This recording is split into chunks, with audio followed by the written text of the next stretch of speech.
नमस्कार विद्यार्थी मित्रांनो, welcome back to our video lecture series.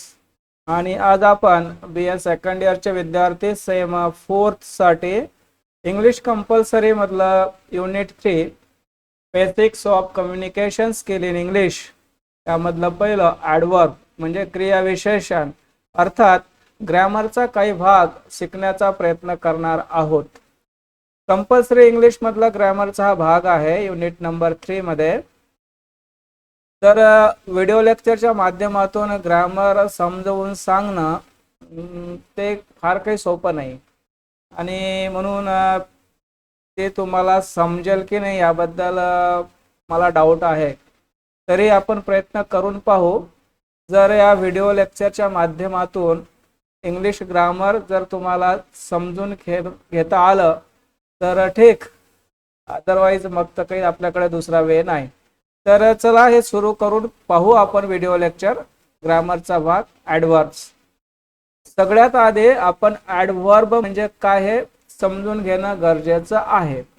पहा, मराठीमध्ये सांगतो, ॲडवर्ब हा असा एक शब्द असतो की जो क्रियापदाला मॉडिफाय करतो, म्हणजे क्रियापदाबद्दल माहिती सांगतो, ॲडजेक्टिव्ह विशेषणाबद्दल माहिती सांगतो किंवा स्वतःच ॲडवर्ब म्हणजेच क्रियाविशेषणाबद्दल माहिती सांगतो। पुन्हा एक वेळा सांगतो, ॲडवर्ब म्हणजे क्रियाविशेषण, मुळातच क्रियापदाबद्दल विशेष माहिती सांगणारा शब्द। पण कधी कधी हे जे क्रियाविशेषण ॲडवर्ब आहे ॲडजेक्टिव्ह बद्दल माहिती सांगतो आणि कधी कधी स्वतः म्हणजे क्रियाविशेषणाबद्दलच क्रियाविशेषण माहिती सांगतो। असा एक शब्द असतो छोटा, त्याला आपण ॲडवर्ब असं म्हणतो। तर वाक्यामध्ये जे क्रियापद असतं म्हणजे वर्ब असतं, पण वाक्यामधलं क्रियापद म्हणजे वर्ब ओळखता यायला पाहिजे। तुम्हाला ते ओळखता येते असं मी गृहीत धरतो।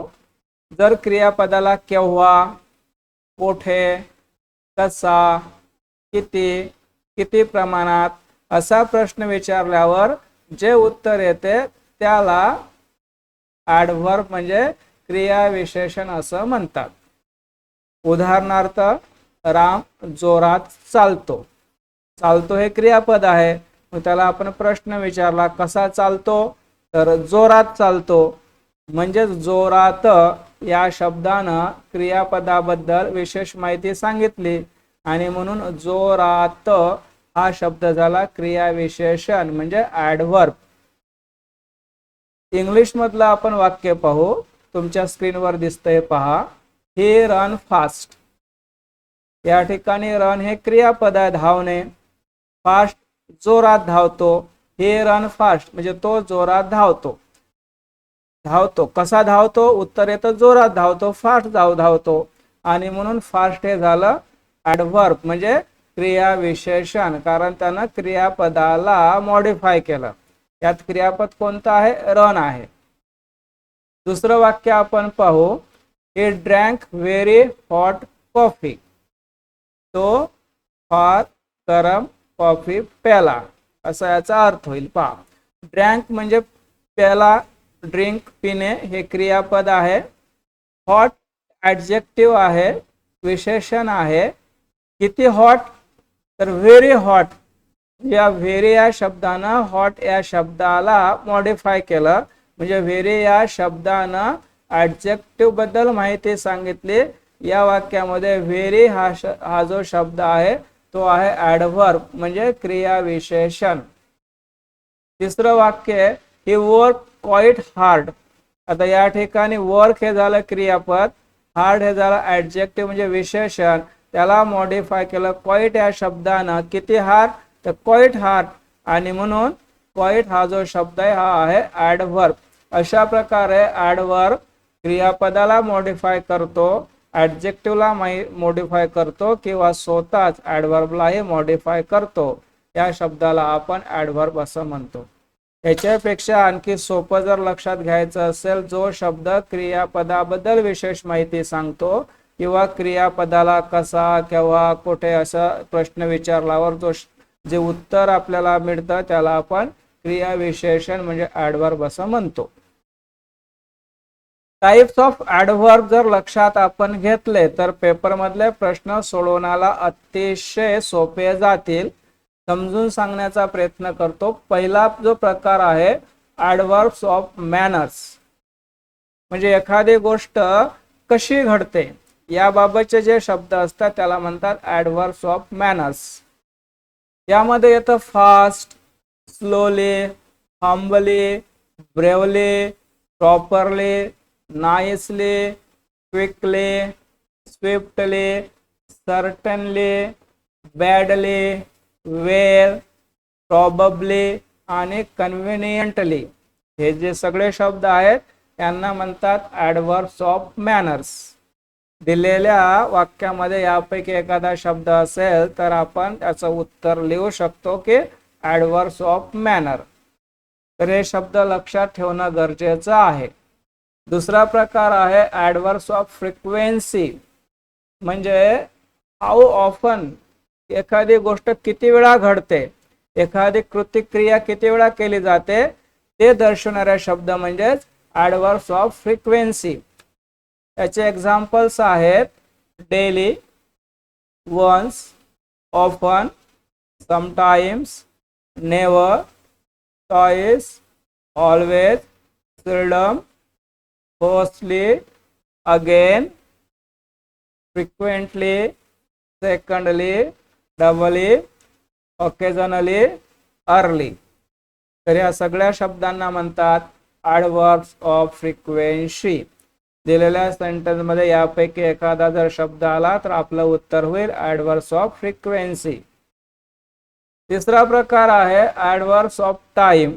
साधी गोष्ट आहे, टाइम म्हणजे वेळदर्शक शब्द जे असतील त्याला म्हटलं जातं ऍडव्हर्ब्स ऑफ टाइम.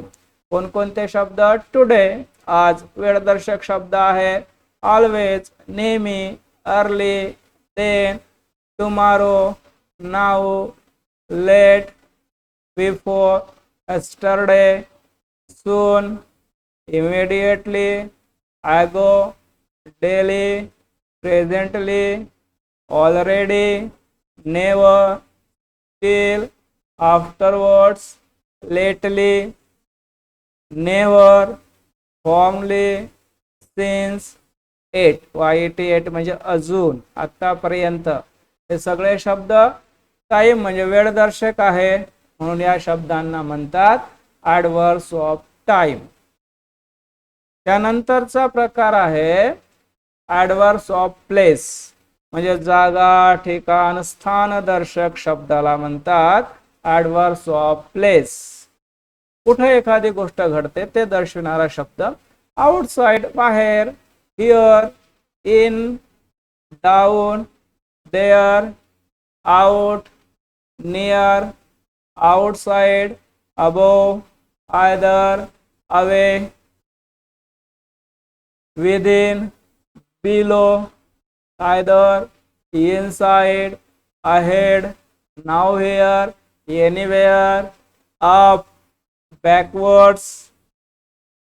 हे सगळ्या शब्दांना म्हणतात ऍडव्हर्ब्स ऑफ प्लेस. पाचवा प्रकार आहे ऍडव्हर्ब मध्ये, तो आहे ऍडव्हर्ब ऑफ डिग्री. तर डिग्री म्हणजे एखादी इंटेन्सिटी दर्शक जे शब्द असतात. उदाहरणार्थ TOO फारच, व्हेरी फारच, almost, partly, any, quite, heavily, wholly, as, much, highly, fully, entirely, little, rather, enough, hardly. हे सगळे शब्द म्हणजेच ऍडव्हर्ब्स ऑफ डिग्री. सहावा प्रकार adverbs of affirmative or negative, होकारार्थी नकारार्थी दर्शक जे शब्द असतात. फॉर एक्झाम्पल श्युअरली, नक्कीच. Indeed, yes. Not, certainly, not at all, या, नाही. Definitely, by, all means, no. हे सगळे शब्द. आणि त्यानंतर आहे ऍडव्हर्ब्स ऑफ रिझन, कारण दर्शक शब्द. Because, therefore, hence, so, consequently. हे सगळे शब्द आहेत ऍडव्हर्ब्स ऑफ रिझन. आणि इंट्रोगेटिव्ह ॲडव्हर्ब्स म्हणजे प्रश्नार्थक जे शब्द आहे, प्रश्न विचारण्यासाठी जे शब्द वापरले जातात त्याला म्हणतात interrogative adverbs. For example when, how long, how early, how soon, where, whence, whither, how many, how often, how मच, हाऊ फॉर, व्हाय. शॉर्ट मध्ये WH जे शब्द आहेत त्या सगळ्यांना म्हणतात इंट्रोगेटिव्ह ॲडव्हर्ब. हे सगळे शब्द तुम्हाला या ठिकाणी लिहून दिलेले आहेत की ज्याला म्हणतात ॲडव्हर्ब्स. यापैकी कोणताही शब्द असेल एखाद्या सेंटेन्स मध्ये तर आपल्याला तो ओळखता येतो की हे ॲडव्हर्ब आहे. आता हे समजून सांगितल्यावर काही प्रश्न आपण पाहू की याच्यावर कोणत्या कशा प्रकारचे प्रश्न येतात. सेंटेन्स दिलेलं राहतं, त्याच्यातला शब्द ओळखा ॲडव्हर्ब आणि ते कोणत्या प्रकारचं ॲडव्हर्ब आहे हे लिहा, असा एक प्रश्न असतो. किंवा फिल इन द ब्लँक्स असते, त्याच्यासमोर एक शब्द दिला असतो, त्या शब्दाचा योग्य फॉर्म ॲडव्हर्बचा त्या फिल इन द ब्लँक्स मध्ये लिहा. बहुधा अशा प्रकारचे प्रश्न पेपरमध्ये असतात. या ठिकाणी आपण पहिला प्रश्न समजून घेऊ. Fill in the blanks with suitable adverbs using the adjective in the brackets. पहा, हे सेंटेन्स दिलेला आहे, come fill in the blanks before it finishes, आणि ब्रॅकेट मध्ये दिलेला आहे क्विक. क्विक म्हणजे पटकन. हे ॲडजेक्टिव्ह आहे, याचा ॲडव्हर्ब फॉर्म या रिकाम्या जागेमध्ये लिहायचं आहे. त्याचा योग्य फॉर्म होतो क्विकली. क्विकच्या जागी काय करावं लागेल? क्विकली. क्विक हे आहे ॲडजेक्टिव्ह, आपल्याला पाहिजे ॲडव्हर्ब, ते झालं quickly. Come quickly before it finishes. आणि क्विकली हा कोणता शब्द आहे? तर क्विकली हा ॲडव्हर्ब ऑफ मॅनर आहे. ठीक आहे. जर विचारलं की क्विकली हा कोणत्या प्रकारचा ॲडव्हर्ब आहे तर ते ॲडव्हर्ब ऑफ मॅनर्स आहे. पण या रिकाम्या जागेमध्ये आपल्याला लिहायचं आहे क्विकली. सेकंड क्वेश्चन आहे, although he is a good student he did not do fill in the blanks in the exam. आणि ब्रॅकेट मध्ये दिलेला आहे गुड. गुड हे सुद्धा एक ॲडजेक्टिव्ह आहे, पण याच्यामध्ये गुडचं गुडच लिहावं लागतं कारण गुडली हा शब्द काही प्रॉपर नाही आहे. बरोबर आहे. म्हणजे मग याचं उत्तर काय होईल? गुडच होईल. पण गुड हे कोणत्या प्रकारचं ॲडव्हर्ब आहे असं विचारलं तर मात्र उत्तर होईल it is a adverb of degree. तिसरं आहे, Telugu is my mother tongue I speak it fill in the blanks fluent. तर फ्लुएंटचं काय होईल? फ्लुएंटली होईल. आणि फ्लुएंटली हे कशा प्रकारचं ॲडव्हर्ब आहे? तर हे मॅनर्स आहे.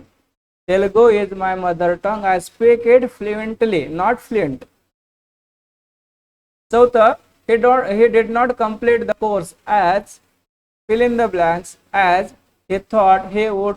आणि ब्रॅकेट मध्ये दिलेला इजी. इजी ॲडजेक्टिव्ह आहे, याचा आपल्याला करावं लागेल easily. he did not complete the course as easily as he thought he would. दोन्ही साईडला ॲज दिला म्हणून याला आपल्याला म्हणता येईल it is a adverb of degree. पाचवं आहे, I reach on time because I left home. आणि फिल इन द ब्लँक्सच्या समोर ब्रॅकेट मध्ये दिलेलं आहे अर्ली. तर अर्लीचं अर्लीच राहील आणि अर्ली आहे ॲडव्हर्ब्स ऑफ टाइम. अर्ली म्हणजे आधीच वेळदर्शक शब्द आहे, तर अर्ली हा शब्द मुळातच ॲडव्हर्ब आहे. दुसरा क्वेश्चन आहे, correct the errors in the use of adverbs. Adverb दिलेले राहील सेंटेन्स मध्ये, ते चुकीचं दिलं राहील, त्याला दुरुस्त करून लिहायचं आहे. पहिला सेंटेन्स आहे, माय sister always work hardly. My sister's always work hardly. या ठिकाणी वर्क हे क्रियापद आहे आणि हार्डली एक तर ॲडजेक्टिव्ह आहे किंवा ॲडव्हर्ब आहे, पण मुळात हा शब्द पाहिजे होता हार्ड. माय सिस्टर ऑलवेज वर्क हार्ड. त्याच्यामुळं चूक कुठे आहे, एरर कुठे आहे? हार्डली मध्ये तो शब्द पाहिजे होता हार्ड. सेकंड क्वेश्चन आहे, इज ड्रायव्हिंग टू फास्टली. तर या ठिकाणी फास्टली शब्द आहे, तो चुकीचा. काय पाहिजे होता? फास्ट पाहिजे होता. He is driving too fast. तिसरं, इज ड्रेस कॅज्युअली. या ठिकाणी कॅज्युअली बद्दल विचार करायचा आहे. हे चूक आहे की बरोबर आहे? हे बरोबर आहे ऑलरेडी, म्हणजे याला काहीच करायचं नाही आहे. He is dress casually. चौथं, the plane flew highly in the sky. या ठिकाणी हायली मध्ये प्रॉब्लेम आहे, तो शब्द पाहिजे होता high. The plane flew high in the sky. पाचवा आहे the pan is really hot. या ठिकाणी आहे रिअली हा शब्द. The pan is real hot नाही होत, the pan is really hot. या ठिकाणी एरर कोणतीच नाही, ते सेंटेन्स तसंच राहील. तिसरा प्रश्न आपण पाहू. Fill in the blanks with proper adverb. रिकाम्या जागेमध्ये योग्य ॲडवर्ब लिहा. Mrs Reddy had begun the class. Happy दिलेला आहे, त्याचा योग्य फॉर्म होईल happily. Reddy had begun the class happily. Happily हे ॲडवर्ब आहे आणि हॅपी हे ॲडजेक्टिव्ह आहे. I had been late. Fill in the blanks ब्रॅकेटमध्ये yesterday and was punish. Fill in the blanks ब्रॅकेटमध्ये सिवर फॉर इट. तर एस्टरडेचं एस्टरडेच होतं, एस्टरडे लिहितं कधीच होत नाही, त्यामुळे तो शब्द तसाच राहील. आणि अँड वॉज पनिश सिव्हरली होईल, SEVERLY. तिसरं I decided to sneak in to class. I tiptoe in quiet आहे from the back door and slid in to my seat. नंतर क्विक आहे बिफोर सी नोटीस. तर हे जे क्वाइट आहे तर त्याला क्वाइटली करावं लागेल आणि क्विक आहे त्याला क्विकली करावी लागेल. मोस्ट ऑफ द शब्द जे आहेत ॲडवर्बचे ते LY न होतात, काही जसेच्या तसे राहतात. तर क्वाइटचं होईल क्वाइटली आणि क्विकचं होईल क्विकली. चौथं I go to the park. Fill in the blanks ब्रॅकेटमध्ये एव्हरी इव्हिनिंग. पुढं I fill in the blanks आणि ब्रॅकेटमध्ये often run in to my neighbours. तर हे असंच्या असं राहील. I go to the park every evening. एव्हरीचं तर बाकी काही दुसरं होतच नाही शब्द. आय ऑफन, ऑफनली नाही होत बहुतेक, ऑफनच राहील. I often run in to my neighbours तारा. तर हे अशा प्रकारे काही शब्द जसे तसे राहतात, काही बदलतात. ते एक वेळा लक्षात आलं तर हे सोपं होऊन जातं. तर युनिट 3 ग्रॅमरचा भाग, त्याच्यातला पहिलं होतं ॲडवर्ब, क्रियाविशेषण, त्याचे सगळे प्रकार आणि जवळपास सगळे शब्द मी तुम्हाला या ठिकाणी समजून सांगितलेले आहे. आणि काही प्रश्न कशा प्रकारचे असतात तेही समजून सांगितलेले आहे. पण मला स्वतःला डाऊट आहे की हे तुम्हाला फार समजलं असेल की नाही. कारण हा थोडासा भाग असा असतो की व्हर्च्युअली म्हणजे एखाद्या ऑनलाईन व्हिडिओ लेक्चरमध्ये हे एवढं क्लिअरली नाही समजून सांगता येत. त्यातही मुलांचा बेसच पक्का नसेल तर मग मात्र आणखीच प्रॉब्लेम होतात. पण तरी मी हा प्रयत्न करून पहा तुम्हाला जर हे समजण्यासाठी सोपं गेलं असेल किंवा समजण्यासाठी ॲडवर्ब समजण्यासाठी हे व्हिडिओ लेक्चर जर तुम्हाला उपयुक्त वाटत असेल तर मात्र या व्हिडिओला लाईक करा, तुमच्या मित्रांमध्ये शेअर करा. नेमकं तुम्हाला काय वाटतं, हे तुम्हाला समजण्यासाठी उपयुक्त वाटतं की नाही, की याच्यात आणखी काही सुधारणा करायला पाहिजे, नेमकं तुमचं काही मत असेल तर कमेंट्स बॉक्समध्ये लिहा. चॅनलला सबस्क्राईब करा, अभ्यास करा, अभ्यास एन्जॉय करा, समजून घेण्याचा प्रयत्न करा. See you again next time. Thanks.